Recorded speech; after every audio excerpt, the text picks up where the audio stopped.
آپ کو چاہیے کہ اولاد کی تربیت کے لیے پوری کوشش کریں. اس کے دنیا کے بھی فائدے ہیں اور آخرت کے بھی فائدے ہیں. دنیا کے فائدے تو یہ کہ اولاد اگر نیک بنے، فرما بردار بنے، تو ماں باپ کا بڑھاپا اچھا گزرتا ہے، پرسکون گزرتا ہے. اور اگر اولاد نافرمان بن جائے تو ماں باپ کا بڑھاپا بہت خراب ہوتا ہے. چنانچہ جو حقوق ماں باپ کے اولاد پر ہیں وہ ماں باپ ادا کرے. اگر ماں باپ تربیت پہ توجہ نہیں دیں گے تو قیامت کے دن ان کو اس کا جواب دینا پڑے گا. اور یہ سوچ لیجئے کہ قیامت کے دن جتنی بھی لین دین ہوگی وہ نیکیوں اور گناہوں کے ذریعے سے ہوگی. مثال کے طور پر اگر ماں باپ نے اولاد کے حقوق پورے نہ کیے تو اولاد مطالبہ کرے گی، ماں باپ کی نیکیاں لے گی، اور اگر نیکیاں ختم ہو گئیں تو اولاد کے گناہ ماں باپ کے سر پر ڈالے جائیں گے. نبی علیہ الصلوۃ والسلام نے پوچھا کہ مفلس کون ہے، غریب کون ہے؟ صحابہ رضی اللہ تعالیٰ نے عرض کیا، اے اللہ کے پیارے حبیب صلی اللہ علیہ وسلم، جس کے پاس مال پیسہ نہ ہو. فرمایا نہیں، غریب وہ ہے جو دنیا میں نیکیاں بھی کرے مگر دوسروں کے حقوق ادا کرنے میں کوتاہی بھی کر بیٹھے. اب جب قیامت کا دن ہوگا تو حق والے اپنا حق مانگیں گے تو اللہ تعالیٰ اس بندے کی نیکیاں ان کو دلوائیں گے، نیکیاں پوری دے دی جائیں گی. اور ابھی بھی حق والے مطالبہ کریں گے تو اللہ تعالیٰ حق والوں کے گناہ لے کر اس بندے کے سر پہ ڈال دیں گے. فرمایا غریب وہ ہے جو نیکیوں کے انبار لے کر آئے مگر حقوق کی ناادائیگی کی وجہ سے دوسروں کے گناہوں کا بوجھ اپنے سر پہ اٹھا لے. اب اگر اولاد کو ہم نے دین نہ سکھایا، نیک نہ بنایا، تربیت اچھی نہ کی تو یہ انسان نما شیطان قیامت کے دن ماں باپ کے وفادار نہیں ہوں گے. سنیے اور دل کے کانوں سے سنیے. اللہ تعالیٰ قرآن مجید میں ارشاد فرماتے ہیں کہ یہ اولاد، یہ ماتحت قیامت کے دن اللہ کے عدالت میں مقدمہ درج کریں گے. کیا کہیں گے؟ ربنا انا اطعنا سادتنا وکبراءنا فاضلونا السبیلا. اے اللہ، ہم نے اپنے بڑوں کی پیروی کی تھی، انہوں نے ہمیں راستے سے گمراہ کر دیا. امی کہتی تھی کہ بیٹا تم نے ڈاکٹر بننا ہے، میں نے ڈاکٹر بن کے دکھا دیا. امی کہتی تھی بیٹا تم نے بزنس مین بننا ہے، میں نے بزنس چلا کے دکھا دیا. امی نے تو کبھی نماز کی مجھ سے بات ہی نہیں کی تھی. امی تو کہتی تھی بیٹا روزے رکھو گے تو کمزور ہو جاؤ گے. تو انہوں نے ہمیں دین سکھایا ہی نہیں. اگر یہ دین سکھاتے تو ہم دین پہ چلنے والے بن جاتے، ہم تو ان کی بات مانا کرتے تھے. اے اللہ، کیونکہ انہوں نے ہمیں نیکی کا رستہ دکھایا ہی نہیں، دنیا داری کے راستے پر رکھا. ربنا آتہم ضعفین من العذاب. اے اللہ ان کو دگنا عذاب دیجئے. ولعنہم لعنا کبیرا. اور اے اللہ ان ماں باپ کے اوپر لعنتوں کی بارش برسائیے. اب سوچئے جس اولاد کو آج آپ محبت بھرے لقمے کھلاتی ہیں، اگر یہ دیندار نہ بنی تو یہ قیامت کے دن ساری مخلوق کے سامنے اللہ کے حضور یہ کہے گی، اے اللہ میرے ماں باپ پر لعنتیں برسا. تو سوچئے اولاد کی تربیت کتنی ضروری ہے. اور یہ وہ وقت ہوگا کہ ماں باپ اولاد کے واقف نہیں بنیں گے، اولاد ماں باپ کی واقف نہیں بنے گی. قرآن کریم نے فرما دیا، یوم یفر المرء من اخیہ وامہ وابیہ وصاحبتہ وبنیہ. اس لیے کئی گھروں میں دیکھا گیا کہ ماں باپ بچوں کی تربیت کرنے کی بجائے ان کو کھیلنے کے لیے دوسرے گھروں میں بھیج دیتے ہیں، گلی میں بھیج دیتے ہیں.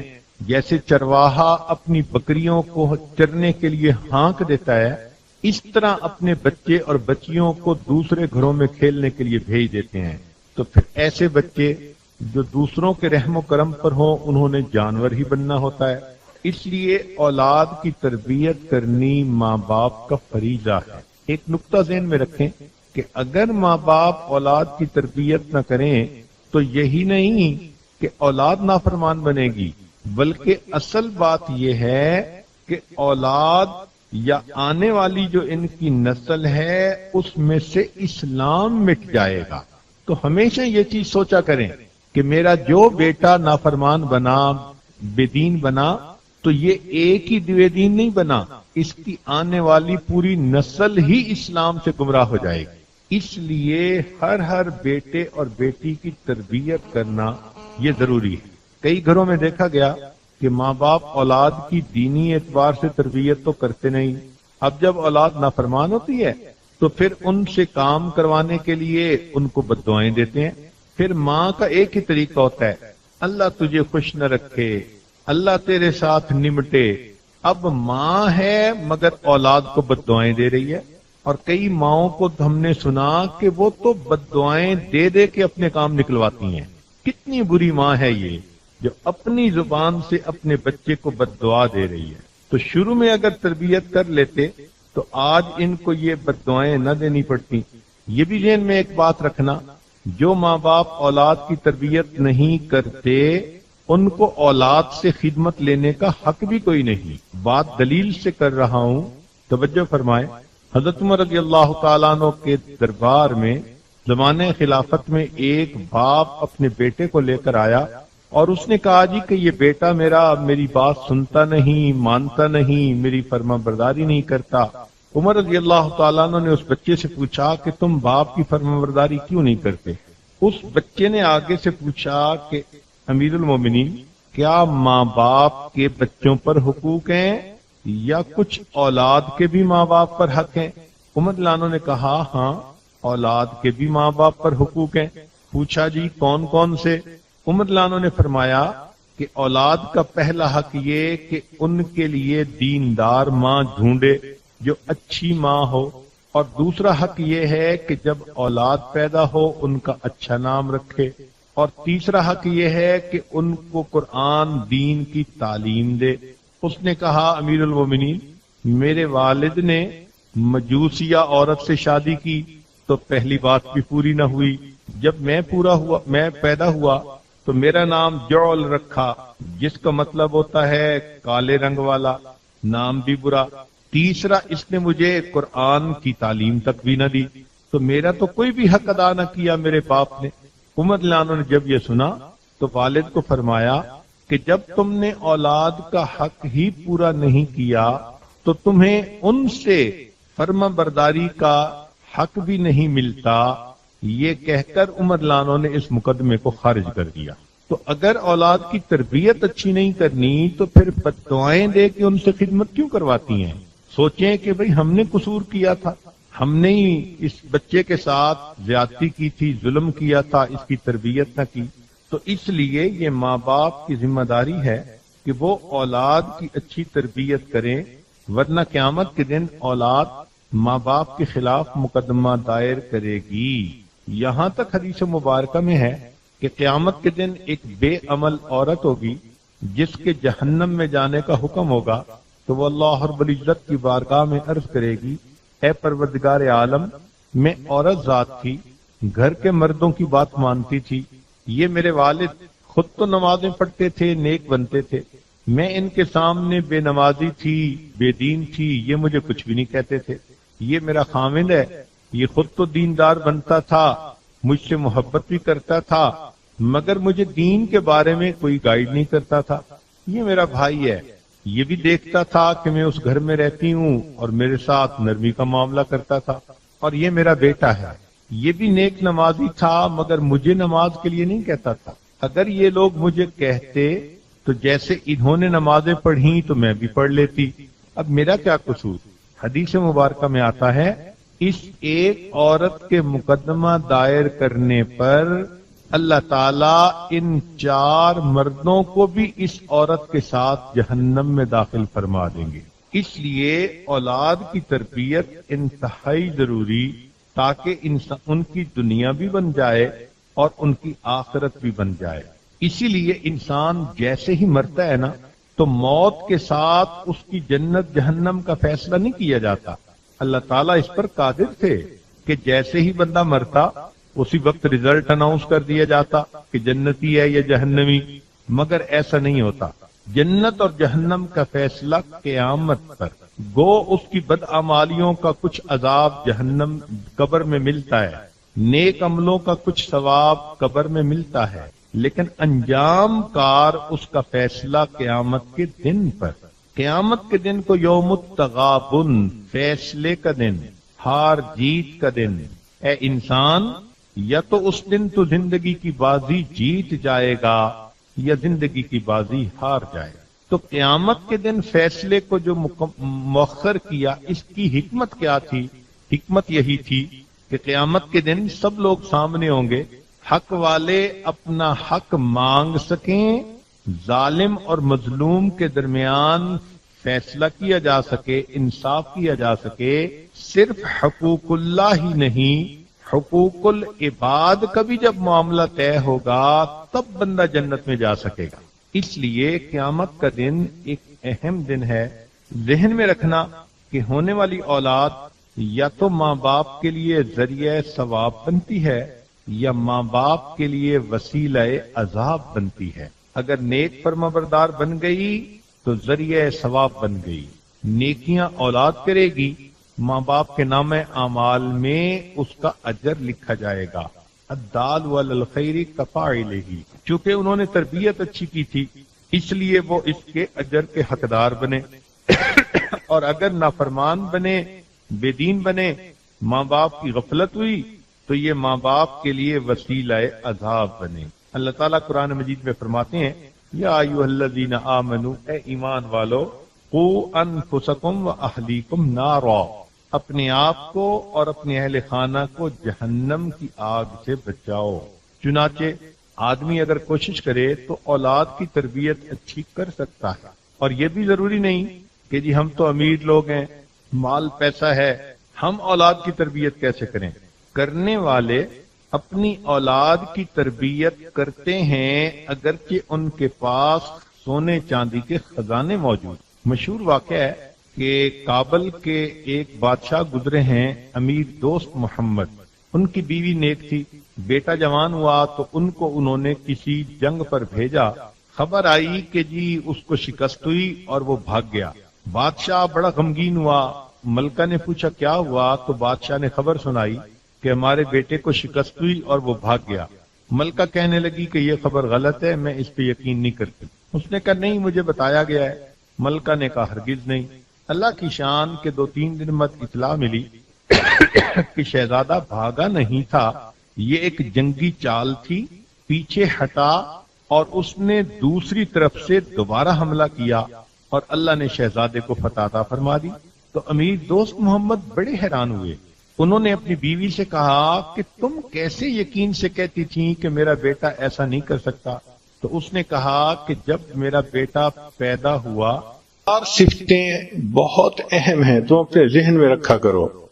پہلی صفت، ہوا معکم اینما کنتم، وہ تمہارے ساتھ ہے تم جہاں کہیں بھی ہو. تو ویڈیو کیمرے تو مخصوص جگہوں پہ لگ سکتے ہیں، ہر جگہ تو نہیں ہوتے، مگر یہ تصور تو بہت ہی خوبصورت. تنہائی میں ہو تو اللہ دیکھتا ہے، محفل میں ہو تو اللہ دیکھتا ہے، پہاڑ کی چوٹی پہ ہو تو اللہ دیکھتا ہے، سمندر کے اندر تم ڈائیو کر رہے ہو تو اس کی پانی کی تہوں میں بھی اللہ تمہیں دیکھ رہا ہے. تم روشنی میں ہو تو بھی اللہ دیکھتا ہے، تم اندھیرے میں ہو تو بھی تمہیں اللہ دیکھتا ہے. جب کوئی انسان تمہیں دیکھنے والا نہیں، اللہ تعالیٰ تمہیں اس وقت بھی دیکھ رہا ہوتا ہے.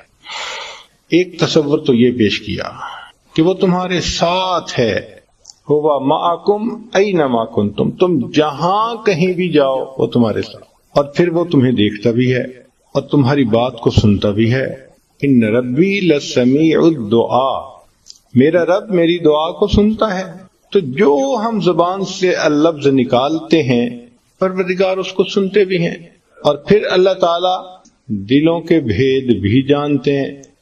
اب ایک ویڈیو کیمرہ تو اس وقت معلوم کرے گا نا جب کسی بندے نے کوئی قدم اٹھایا. دل میں کیا ہے اس کو تو ویڈیو کیمرہ ریڈ نہیں کر سکتا، مگر اللہ تعالیٰ فرماتے ہیں کہ یعلم خائنۃ الاعین، وہ جانتا ہے آنکھوں کی خیانت کو، وما تخفی الصدور، اور جو تمہارے سینوں میں چھپا ہوا ہے. تو انسان گناہ کا ارادہ کرتا ہے، اللہ اس وقت بھی جانتے ہیں. گناہ کے لیے قدم اٹھاتا ہے، اللہ اس وقت بھی جانتے ہیں.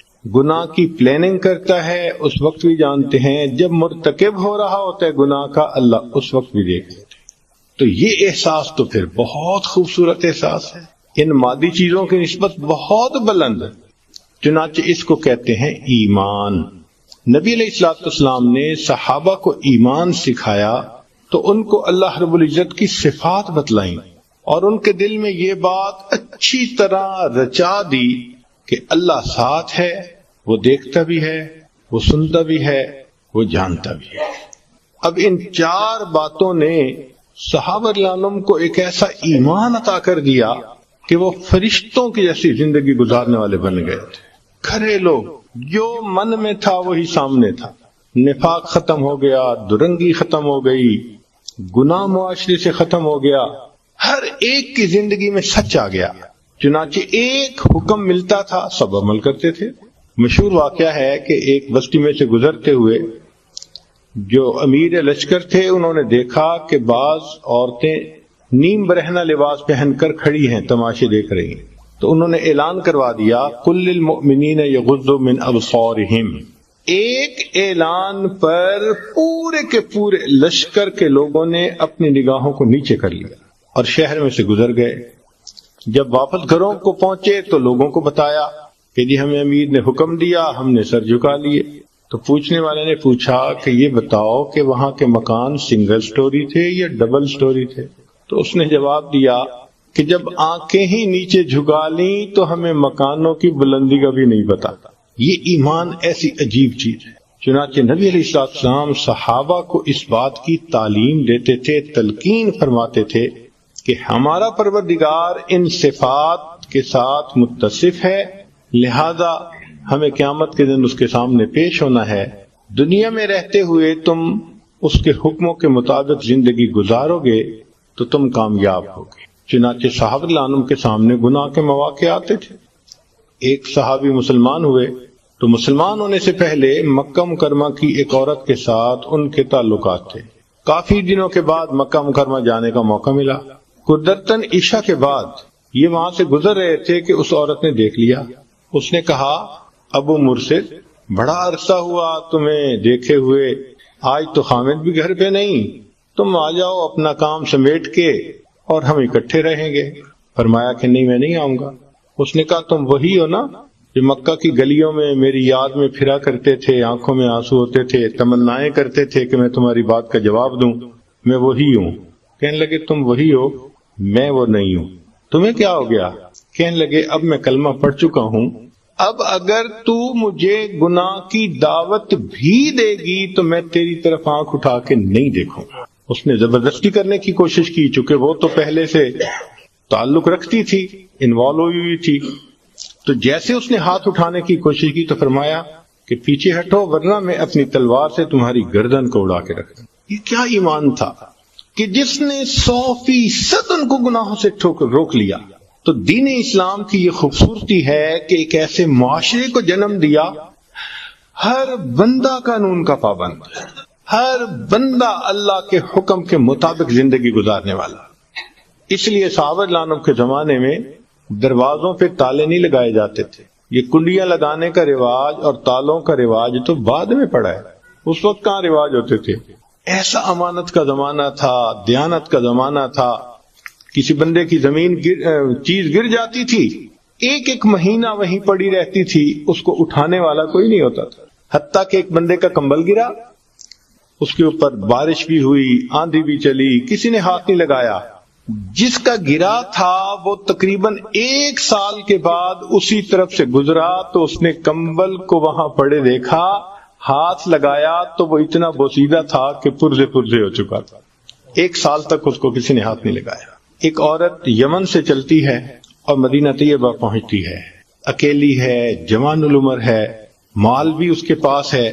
اب اکیلی عورت پیدل کتنا چلتی ہوگی یا سواری پہ کتنا سفر کرتی ہوگی؟ ایک دن میں 20 میل، تو 20-25 میل جس نے سفر کرنا ہو اس کو ہزاروں میل سفر کرنا پڑے تو کتنے دن لگیں گے؟ راستے میں کبھی آبادی میں سوئے گی، کبھی ویرانے میں سوئے گی، اس کو تو کہیں بھی وقت آ سکتا ہے دن اور رات کا۔ تو وہ جب مدینہ طیبہ پہنچی تو عمر لانو نے بلا کے پوچھا کہ تم نے اکیلے سفر کیوں کیا؟ اس نے اپنی مجبوری بیان کی۔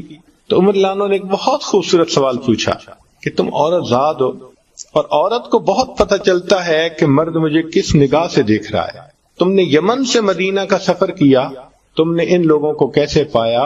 اس نے کہا امیر المومنین قسم اٹھا کر کہتی ہوں کہ میں اس راستے میں کتنے لوگوں کے ساتھ رہی، انٹریکٹ کیا، میں اس نتیجے پر پہنچی کہ یمن سے لے کے مدینہ تک ایک ماں کی اولاد بستی ہے. ایسی سوسائٹی کو جنم دیا کہ جہاں سارے کے سارے انسان یوں لگتا تھا کہ جیسے سب کے سب آپس میں بھائی ہیں اور بہن بھائی کی حیثیت، عزت کی حفاظت کرنے والے، احترام کرنے والے، دوسرے کی خیر خواہی کرنے والے.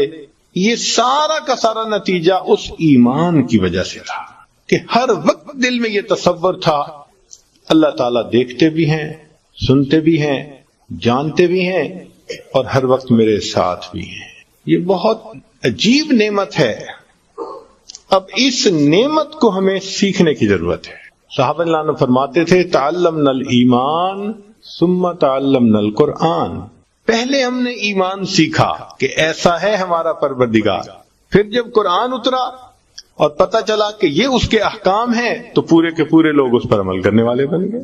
تو ہمیں بھی اپنے اس ایمان پر بہت زیادہ محنت کرنے کی ضرورت ہے. صحابہ اللہ عنہ کے زمان میں جو نوجوان تھے مرد اور عورت وہ بھی شریعت کی پابندی کرنے والے. چنانچہ عبداللہ ابن عمر رضی اللہ عنہ ایک واقعہ بہت مزے لے لے کے بیان کیا کرتے تھے. سفر میں جا رہے تھے، ویرانے میں ایک نوجوان دیکھا جو بکریاں چرا رہا ہے. ویرانے میں تو کوئی دیکھنے والا ہی نہیں ہوتا.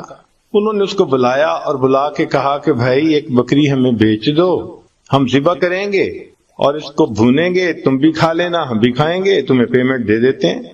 اس نے کہا جناب سوری، یہ تو میں مالک نہیں ہوں، میں تو صرف چرانے والا ہوں، مالک کوئی اور ہے.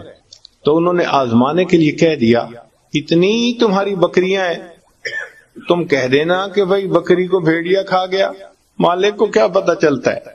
تو جب انہوں نے یہ کہا تو وہ ان پڑھ بکریاں چرانے والا نوجوان آگے سے عبداللہ ابن عنہ کو کہتا ہے کہ حضرت اگر میں یہ کہوں گا کہ بھیڑیا بکری کو کھا گیا فَأَيْنَ اللَّهُ تو پھر اللہ کہاں ہے. تو عمر لانو یہ واقعہ سنایا کرتے تھے اور حیران ہوتے تھے کہ نبی علیہ السلام نے